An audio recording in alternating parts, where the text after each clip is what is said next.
Bismillahirrahmanirrahim. Assalamualaikum warahmatullahi wabarakatuh.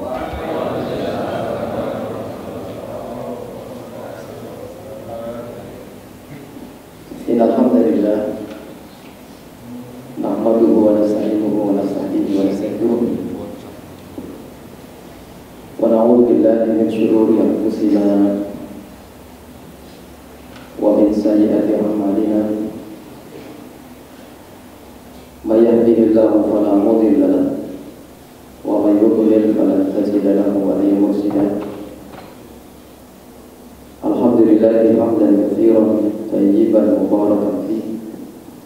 Ya Rabbana lakal hamdu kama yanbaghi li jalali wajhika wa 'azimi sultanik. La nuhsi thana'an 'alaika anta kama athnayta 'ala nafsik. Asyhadu an la ilaha illallah wahdahu la syarika lahu wa asyhadu anna Muhammadan 'abduhu wa rasuluh. Allahumma shalli 'ala Muhammadin fil awwalin wa shalli 'ala Muhammadin fil akhirin wa shalli 'ala Muhammadin wa 'ala alihi wa azwajihi wa dhurriyyatihi wa tabi'in bi ihsanin ila yaumil. Qala Allah ta'ala fi kitabil 'aziz, a'udzu billahi minasy syaithanir rajim. Ya ayyuhalladzina amanu taqullaha haqqa tuqatih wa la tamutunna illa wa antum muslimun. Wa qala syahru ramadhan alladzi unzila fihi al-Qur'an hudan lin-nasi wa bayyinatin minal huda wal furqan. Wa qala wa tazawwadu fa inna khayra zadi taqwa. Usikum wa nafsi bi taqwallah wa fazal muttaqun. Para jamaah salat subuh, shaimin shaimat yang dirahmati Allah Subhanahu wa taala. Pada pagi hari ini insyaallah kita akan sama-sama mereview ulang ilmu kita tentang surat yang selama ini selalu kita baca. Saya tidak tahu sudah berapa puluh tahun kita membaca surat ini, yaitu surat Al-Fatihah. Mungkin semenjak kita masih baru lahir itu ya, kita pun ingin mencoba sekali lagi mereview ulang, mengevaluasi ulang hubungan kita dengan surat-surat yang terutama yang sudah kita hafal ya.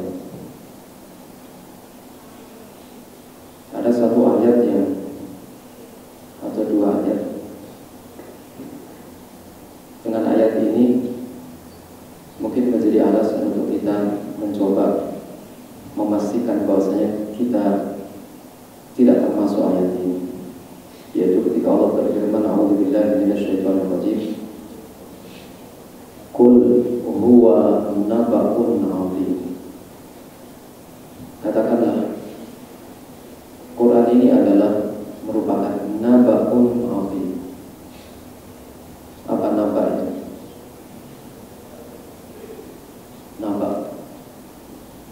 Naba itu berita. 'Adzim, apa 'adzim? Yang besar, yang agung.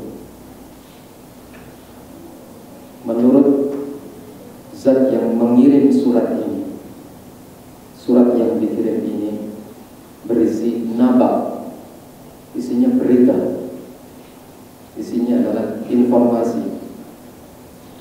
Dan menurut Allah, informasi yang dikandungnya bukan sembarang informasi, tetapi Allah sifati dengan azim. Qul huwa naba'un azim.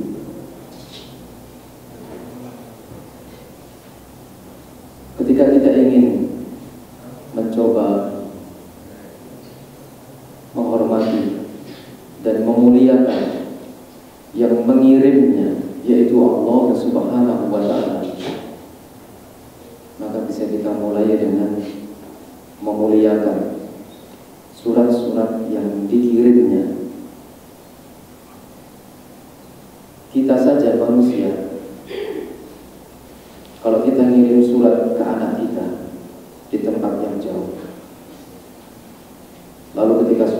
itu sampai ke tempat anak kita itu, lalu dia ngambil. Kalau dia ngambilnya pakai tangan kiri dari Pak Pos, kita saja sudah tersinggung. Itu seandainya kita itu melihat di CCTV, ya kan? Apalagi Allah sudah memberitahu bahwasanya Allah menciptakan hidup dan mati ini hanya untuk satu konten, yaitu liyabluwakum, untuk menguji. Inna rabbaka labil mirsad, sesungguhnya Rabb kamu, Tuhan kamu benar-benar sangat memantau, mengawasi. Dia kirim surat jauh-jauhnya. Lalu ada menerimanya, ya kan? Itu sudah langsung punya catatan. Kalau anak kita atau dia ngambilnya biasa-biasa, tidak antusias, itu saja kita sudah, oh, kok begini anak saya. Tapi kalau dia ngambil dengan tangan kanan dengan antusias, oh, kita sudah senang. Jadi kalau anak kita senang dapat surat, kita yang ngirim apa? Senang. Allah itu menggunakan bahasa itu. Allah itu menggunakan bahasa itu. Apalagi ketika dia mendapatkan surat, langsung, ya kan? Dia dengan penuh adab, ya kan?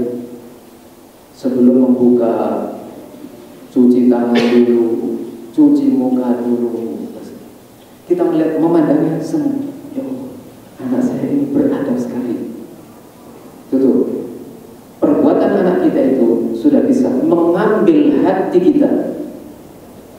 Padahal dia belum bongkar-bongkar isi itu. Makanya ketika kita membaca hadis Rasulullah SAW, laisa syai'un afqala fil mizani min husnil khuluqi. Tidak ada sesuatu amalan yang paling berat bobotnya di timbangan kelak nanti di hari kiamat daripada husnul khuluq, yaitu akhlak yang baik, adab yang bagus, ya. Jadi kalau selama ini kita menggunakan adab dalam muamalah sesama kita, tapi kepada Allah Subhanahu wa taala kita perlu evaluasi dan perlu kita sempurnakan. Setelah Allah berfirman, "Qul huwa naba'un 'adzim." Nah, ini poin yang kedua ini yang menurut saya harus kita perhitungkan untuk mengevaluasi hubungan kita dengan seluruh surat-surat yang ada, yaitu apa? Antum anhu mu'ridun. Kalian terhadap berita yang besar, berita yang agung, itu mu'ridun, berpaling. Ini menurut Allah. Dan kita jangan cepat-cepat membela diri. Oh enggak, saya tidak termasuk yang berpaling, nanti dulu, ya. Kita perlu lihat satu persatu pelan-pelan, ya. Mulai dari surat yang selalu kita baca, ya, yang selalu kita baca. Memang betul, salah satu cara Allah Subhanahu wa taala ingin mengokohkan hati kita, ya, itu dengan cara kita disuruh membacanya berulang-ulang. Tapi asumsinya adalah surat itu kita baca berulang-ulang, kita sudah tahu artinya, ya. Kita sudah tahu maknanya. Jadi pengulangan itu kontennya adalah untuk mengokohkan hati kita dengan makna yang dikandungnya. Jadi poin ini pelan-pelan perlu kita serap, ya. Karena Allah Subhanahu wa taala menjadikan Quran ini dengan menggunakan bahasa Arab itu dengan alasan yang logis sekali, ya. Ja'alnahu Qur'anan Arabiyyan la'allakum ta'qilun. Itu alasannya. Allah itu menjadikan Quran dengan menggunakan bahasa Arab, la'allakum ta'qilun, tujuannya itu adalah apa yang Allah inginkan di dalam surat, makna yang dikandung oleh surat itu betul-betul sampai kepada kita. Jadi bagus sekali kalau pengulangan itu terjadi secara terus-menerus setelah kita mengetahui terjemahannya, maknanya. Karena kalau kita tidak mengetahui terjemahannya dan maknanya, pengulangan itu menurut saya efektivitas penanaman menyasar ke hati itu kurang optimal, ya, kurang optimal. Apalagi kita ingin memproses, ya kan, surat-surat, ayat-ayat ini seperti Quran terproses di dalam jiwa dan hati Nabi kita Muhammad SAW.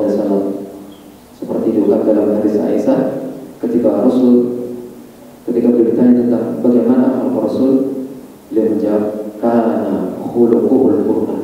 Akhlaknya Rasul itu Al-Quran. Akhlaknya Rasul itu Al-Quran. Nah, kalau kita masuk ke wilayah ini, subhanallah, pekerjaan kita, kesibukan kita akan tidak ada habis-habisnya. Bahkan 24 jam itu kurang, ya kan? Berdiri kurang, duduk, berbaring harus terus-menerus, ya.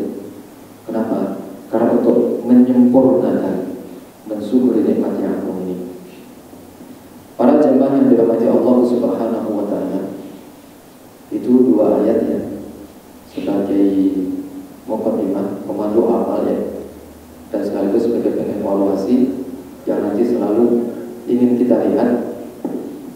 Karena kita ingin belajar dari Rasulullah SAW di dalam doanya yang seolah sudah kita hafal. Yang ini menurut saya merupakan tambahan penjelasan dari doa yang ada di Al-Fatihah, yaitu pada kalimat ihdinas siratal mustaqim, tunjukkan kepada kami jalan yang lurus. Nah, Rasulullah menunjukkan doa, Allahumma arinal haqqo haqqo warzuqna ittiba'ah wa arinal batila batila warzuqna ijtinabah. Karena doa Rasul itu merefleksikan ilmu beliau, ya. Jadi beliau minta kepada Allah itu satu paket yang utuh. Arina, ya Allah, tunjukkan kepada kami yang hak itu hakko. Meskipun beliau langsung sudah tahu apa arti di dalam ayat, tapi beliau minta kepada Allah untuk ditunjukkan al-haq itu hak. Lalu bukan hanya untuk ditunjukkan yang hak itu hak, tapi langsung dengan permintaan warzuqni, berikan kepada saya rezeki. Ini rezeki, terkait dengan rezeki, ini domainnya Allah. Kita hanya minta warzuqni ittiba, berikan kepada kami rezeki untuk mengikutinya. Nah, banyak dan masalah kita yang termasuk yang menurut saya paling besar kita hadapi adalah jarak antara pengetahuan yang kita miliki, ya, pengetahuan yang kita ketahui dengan sesuatu yang diinginkan oleh pengetahuan itu di dalam diri kita, sepertinya jauh, ya. Salah satu contoh saja yang gampang, ini di bulan Ramadan, hadis yang kedua, yaitu apa? Man qama Ramadana, siapa yang qiyam Ramadan. Lalu kita ingin penjelasan lebihnya di surat Muzammil, maka kita mendapati Allah Subhanahu wa Ta'ala ternyata menginginkan kita di malam hari itu disuruh memilih salah satu dari 3 pilihan itu, ya, nisfahu, setengahnya, awingkus, atau setengahnya, atau awingkus, kurang dari setengahnya, au zid alaihi, atau lebih dari setengahnya.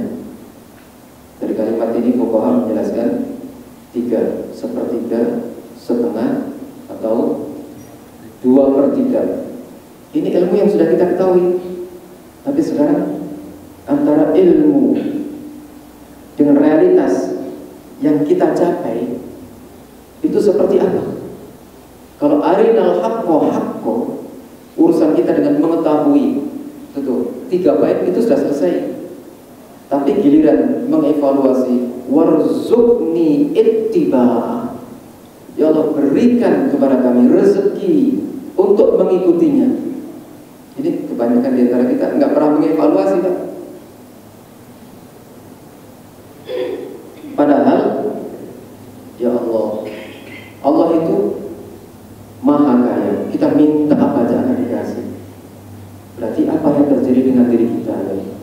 Ketika kita memohon warzuqni ittiba, Rasulullah SAW telah diberi dua-duanya secara sempurna. Secara pengetahuan sempurna, kemudian secara pelaksanaan itu sempurna, bahkan sampai kepada level mengkhuluq. Itu menurut istilah saya, ilmu itu sudah mengkhuluq. Artinya Rasulullah SAW sudah tidak berat, mau bangun jam berapa saja itu sudah ringan, karena sudah menjadi habit ya kan. Khuluq itu kalau sesuatu sudah kita tunaikan itu sudah tanpa beban, hati itu senang. Nah itu kalau hati sudah senang menunaikan itu sudah memproses untuk ke arah khuluq. Tapi kalau masih beban, masih belum. Nah kita, keterampilan kita melaksanakan sholat sudah berapa puluh tahun, saya rasa mungkin tidak diragukan lagi ya. Tetapi rasa berat, kenapa tidak kunjung tuntas kita bersihkannya?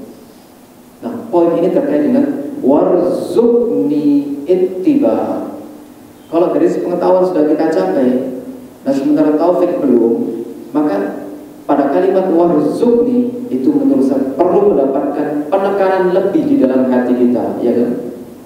Ya Allah warzuqni ittiba, itu hati kita dengan mengarah, ya Allah saya ingin setengah nih, saya ingin warzuqni ittiba. Lalu setelah itu kita sebelum tidur berwudu dulu, zikir, wirid, baca segala macam, tidur sambil minta ya Allah warzuqni ittiba, berikan kami rezeki untuk mengikuti. Baru setelah itu nanti kita lihat kita dibangunkan jam berapa ya. Ketika dibangunkan jam 3, alhamdulillah lumayan saya dibangunkan jam 3 oleh Allah. Itu mindsetnya adalah kita dibangunkan. Karena bacaan doa yang kita baca selama ini menunjukkan mindset itu, yaitu apa? Alhamdulillahilladzi ahyana, segala puji bagi Allah yang telah menghidupkan. Jadi itu yang kita minta dan yang Dia berikan.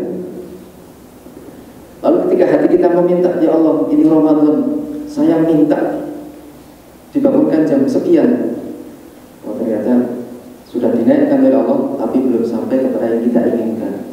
Terus ya. Jadi dua ini ya kan, menurut saya sekaligus mengevaluasi hubungan kita dengan surat-surat dan petunjuk yang diberikan oleh Allah Subhanahu wa Ta'ala. Karena generasi awal pola mereka itu ngaji kepada Rasulullah SAW, dua sisi itu secara simultan di dalamnya. 5 ayat, ya, 6 ayat, 7 ayat, 10 ayat, dan mereka tidak berpindah ke surat yang lain kecuali urusan dengan yang dibahas itu selesai, baik secara ilmu ditambah secara menjalankan, mengamalkan seperti apa. Kenapa? Karena itulah pola untuk tasbih, mengokohkan, untuk mengokohkan agar itu berfungsi mengokohkan hati kita, ya kan? Maka secara wacana secara ilmu itu dibongkar secara tuntas. Baru setelah itu secara taufik, yaitu rezeki untuk mengikuti, itu juga harus sempurna. Dan dua-duanya ini tadi itu sudah diangkat, disarankan di surat Al-Asr, ya kan? Pada kalimat illal ladzina amanu wa 'amilus sholihat, bukan summa tapi wa. Artinya apa? Itu dua-duanya harus seiring. Amanu itu terkait dengan ilmu plus keyakinan, ya kan? Lalu kemudian ditambahkan lagi wa 'amilus sholihat. Kalau hati kita itu meyakini Allah, Maka semenjak meyakini itu, hati kita itu secara sadar mengabdi kepada Allah, dan itu sudah masuk, itu amal soleh, tidak ada henti-hentinya. Para jamaah yang dirahmati Allah Subhanahu wa taala, kembali kepada doa yang tadi, qul huwa nabba'un 'azim antum anhu mu'ridun. Quran ini berita agung, berita agung. Kita ingin memproses bagaimana hati kita itu sampai betul-betul menganggap, meyakini memang ini berita agung. Kalau kita baca kisahnya Ikrimah bin Abi Jahal, ya kan, pernah ketika didatangkan kepada beliau mushaf, ya kan, Quran, beliau ketakutan. Apa? Ketakutan. Kenapa? Dia adalah kitab Rabbi, dia adalah kitab Rabb saya. Karena di dalam hati beliau, kata Allah itu sudah dapat posisi, sudah diposisikan. Kalau kita sudah tahu lafaz Allah, ya kan, kita sudah tahu lafaz Allah, tapi apakah kita sudah dengan sadar memproses untuk memposisikan, ya kan, Allah itu pada posisi yang secara ilmu semestinya di dalam diri kita. Nah, di situ nanti akan bisa kita tes dengan ayat 2 surat Al-Anfal. Salah satu di antara ketikanya berbunyi, innamal mu'minun alladzina idza dzukirallah wajilat. Sesungguhnya orang yang beriman itu hanyalah apabila nama Allah. Kenapa nama? Hanya nama saja disebut, karena secara zat kita mustahil untuk mengetahui zat Allah, enggak bakalan. Makanya cukup yang Allah minta adalah kalau disebut nama, idza dzukirallah, lafaz Allah, maka orang yang menurut Allah itu beriman, itu hatinya langsung terhubung dengan zat yang memiliki nama itu. Yang terhubung bukan hanya kalian, tapi hati. Hati itu sudah sikap, ya kan? Kalau ini baru info, ya. Jadi hatinya langsung, dan bentuk responnya pun itu Allah yang menentukan, yaitu ada pada lafaz wajilat. Wajilat itu hatinya bergetar karena takut, ya kan? Karena takut. Dan yang takut itu hanya yang ulama, yang tahu, yang betul-betul mengenal siapa dia. Jadi kalau kita ingin memiliki takut, maka ilmu kita tentang Allah harus kita update, ya kan? Siapa sebenarnya yang saya sembah selama ini? Kalau kita ingin memposisikan Allah sebagai zat yang maha berwibawa di hadapan kita, nah kita harus sempurnakan ilmu kita. Para jemaah yang dirahmati Allah Subhanahu wa taala. Kemudian surat Al-Fatihah, ya. Ini surat ini salah satu di antara namanya adalah Al-Fatihah. Nama yang lain Ummul Kitab, penghulu kitab. Nama yang lain Alhamdu. Nama yang lain Asy-Syifa, yaitu apa syifa itu? Obat. Jadi kalau mau berobat, ingat surat Al-Fatihah ini. Dan kita berobat dengan surat Al-Fatihah tidak harus kepada kiai, ya kan? Tapi ya, selama di hati sudah ada iman kepada zat yang menjadi sumber surat ini, menurut saya sudah. Kemudian Al-Waqiyah. Al-Waqiyah itu dari waqaya kiwikoy.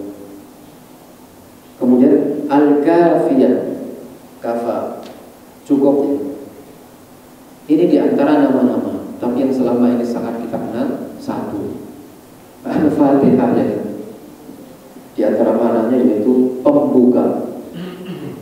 Salah satu alasan diberi Al-Fatihah karena memang surat ini disusun oleh Allah Subhanahu wa taala lewat Jibril alaihissalam yang dibimbingkan kepada Nabi kita Muhammad SAW dalam penulisannya, yaitu Fatihah ini di awal. Bukan berarti ini yang pertama kali turun, Yang pertama kali turun surat apa?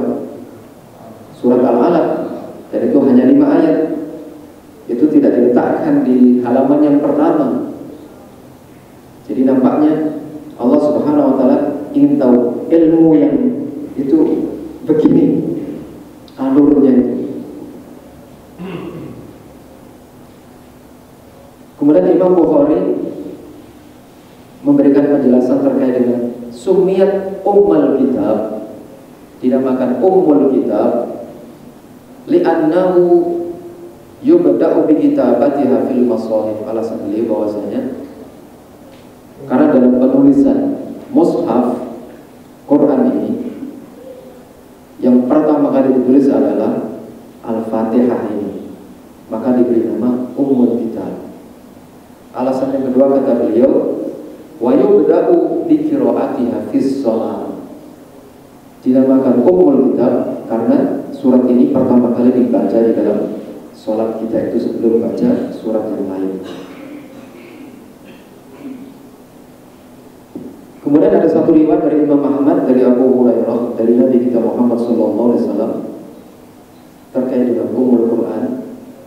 Beliau bersabda, hiya Ummul Quran wa hiya as-sab'ul mathani wa hiya al-Qur'anul azim.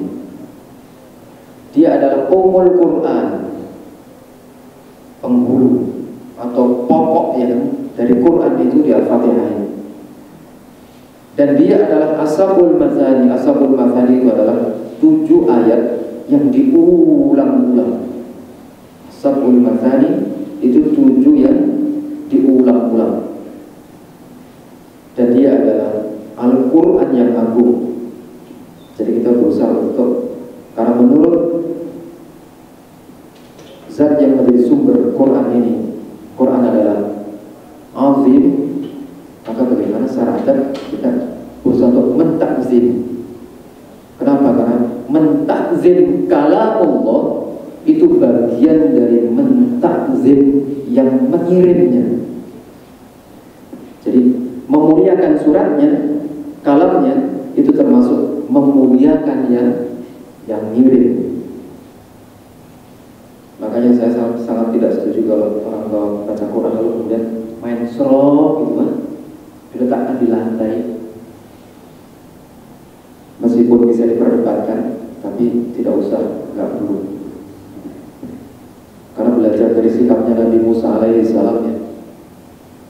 Ketika beliau 40 hari dipanggil Allah Subhanahu wa taala, lalu kemudian kembali ke kaumnya dengan membawa Taurat,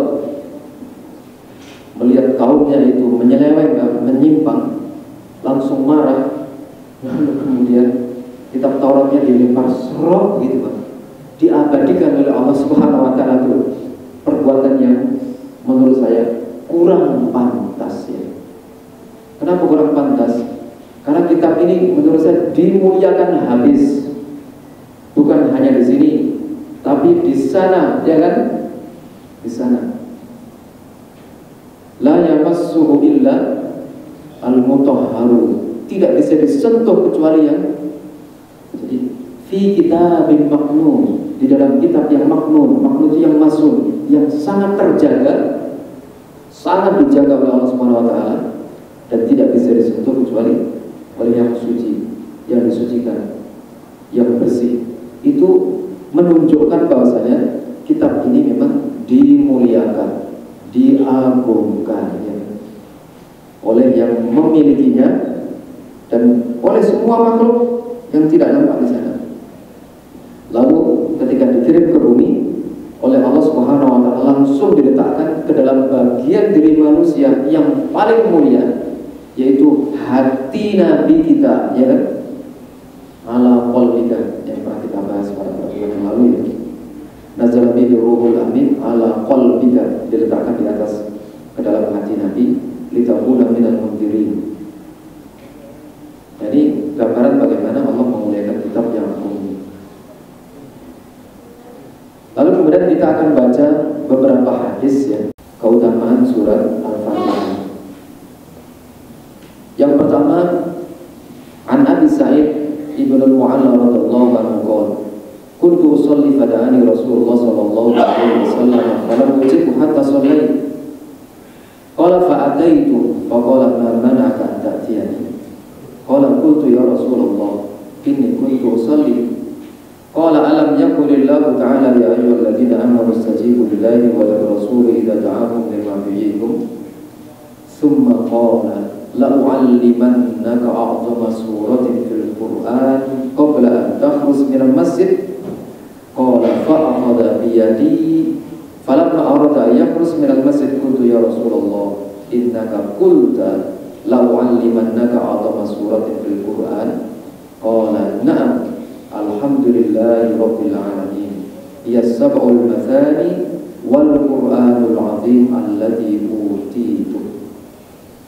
Hadis ini diriwayatkan oleh Imam Ahmad ya, Bukhari, Abu Daud, Nasai dan Ibnu Majah.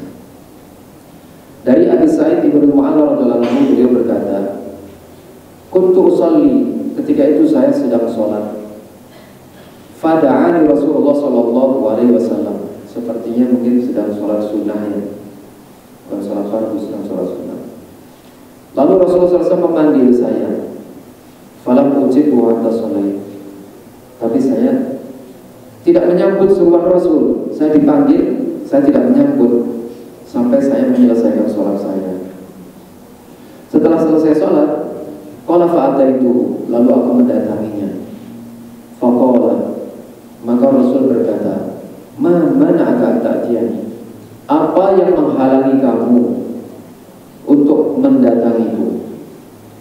Qala qultu ya Rasulullah inni kuntu usolli. Wahai Rasul, sungguh saya ketika itu sedang sholat. Nah, kita ingin mendapatkan ilmu di sini. Karena kalau kita baca ayat peringatan dari Allah tentang langkah-langkah setan, wala tattabi'u khutuwatis syaiton, kalian jangan mengikuti langkah-langkah setan. Nah, selama ini apa? Mungkin banyak di antara kita mungkin yang masih belum begitu ingat banyak ya tentang langkah-langkah setan itu apa ya. Dan menurut saya dari hadis yang tadi kita baca, kita ingin belajar karena terkait dengan ilmu, yaitu prioritas. Langkah setan itu mulai dari ukfur, itu yang diangkat di surat Al-Hasr.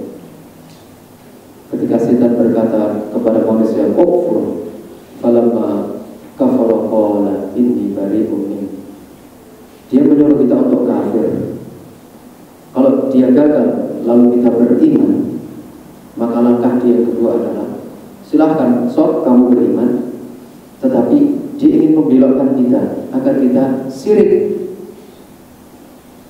Kalau kita selamat dijaga oleh Allah sehingga kita tidak musyrik, maka dia akan menawarkan langkah yang lain lagi, yaitu bid'ah, ya kan? Menambah ajaran atau mengurangi ajaran.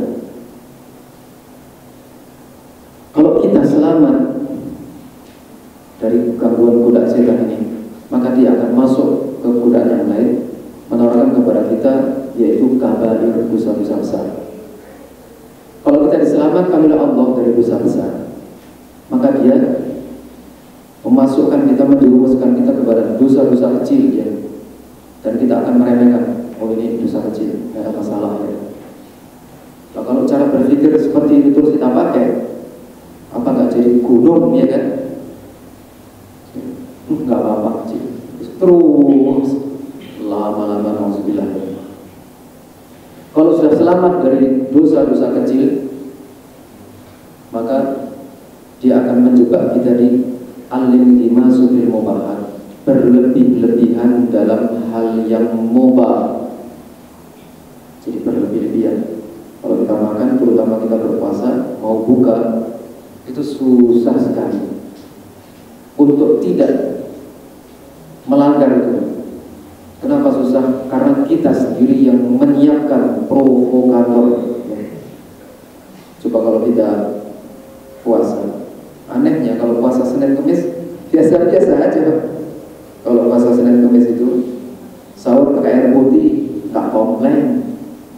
Buka seadanya. Nah, tapi giliran Ramadan, rasa-rasanya kalau nggak ada apa paket yang 6-7 sempurna itu Allah. Nah itu saya nggak tahu kenapa terjadi seperti itu ya. Mungkin karena itu anak-anak kita, atau jelas itu tradisi kita. Dan memang secara ilmu paling susah berlepas dari adat, dari kebiasaan. Kita bisa melepas dari kebiasaan itu pakai ilmu, lalu setelah itu dengan keinginannya. Lalu kemudian kalau kita sudah lepas dari berlebih-lebihan dalam hal yang mubah, nanti masuk jebakan yang lain lagi, yaitu apa? Yaitu dia akan mengancam kita, cara berpikir kita, sehingga kita tidak tahu mana yang harus kita dahulukan. Ini prioritas, ilmu prioritas. Makanya di sini di dalam hadis tadi kita dapatkan Rasulullah SAW memanggil Abi Sa'id, dipanggil. Nah, Abi Sa'id ketika dipanggil itu tidak menyambut, dan dia punya alasan. Alasannya adalah sedang sholat. Kalau kita pikir sholat itu kan baik, sedang menyembah Allah ya kan. Tapi apa yang terjadi setelah Abi Sa'id mendatangi Rasul SAW? Rasul tidak langsung menuduh, tapi bertanya, "Ma mana'aka an ta'tiyani?" Seperti ucapan Allah kepada iblis, "Ma mana'aka alla tasjuda id amartu?" Apa yang menghalangi kamu untuk sujud ketika aku perintahkan? Ini kepada Nabi Allah, "Ma mana'aka an ta'tiyani?" Ya, apa yang menghalangi kamu untuk mendatangi saya? Jawabannya, "Qultu ya Rasulullah inni kuntu usolli." Menurut saya, kalau ini ilmu kita, kalau saya sedang sholat, kita langsung paham lah. Oh, sholat ya sudah.